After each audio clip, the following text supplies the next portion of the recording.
Digital recording studio Patna. तोरा याद में अखिया रोई जब शादी तोहर होई, माना तू बात गोरी ना रही अपन कोई रे मर जाई। छोड़ के जैबू हो मारल मुँह हमर पैबू हो रे मर जाई। छोड़ के जैबू हो मारल मुँह हमर पैबू हो।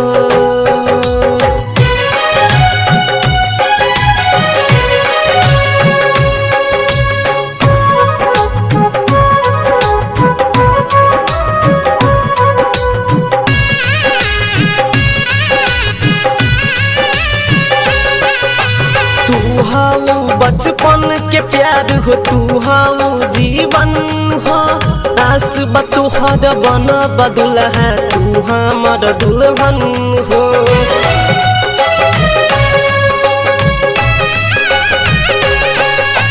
तू हाउ बचपन के प्यार हो, तू हाउ जीवन हो, आस बतोहर बन बदुल है तू हमर दुल्हन हो। रजई हो तू ठुकरा के जिंदगी में हमारा के रे मर जाई। छोड़ के जैबू हो मरल मुँह हमर पैबू हो रे मर जाई। छोड़ के जैबू हो मरल मुँह हमर पैबू हो।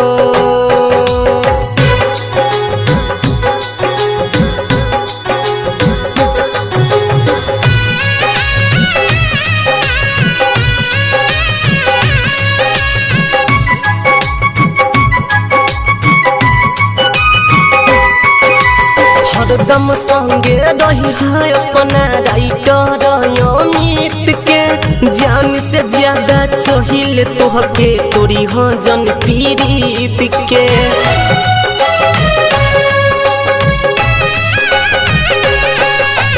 हरदम संगे रही है अपना राइटर अमित के, जान से ज्यादा चाहिल तोहके तोरी हो जन पीड़ित के। रूपे सन सहे पाई जानू हो तोहर जुदाई रे मर जाई।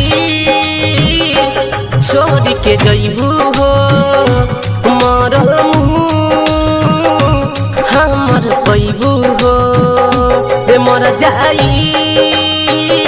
छोड़ के जैबू हो मरल मुँह हमर पैबू हो। तोरा याद में अखिया रोई जब शादी तोहर होई, माना तू बात गोरी ना रही अपन कोई रे मर जाई। छोड़ के जैबू हो मरल मुँह हमर पैबू हो रे मर जाई। छोड़ के जैबू हो मरल मुँह हमर पैबू हो।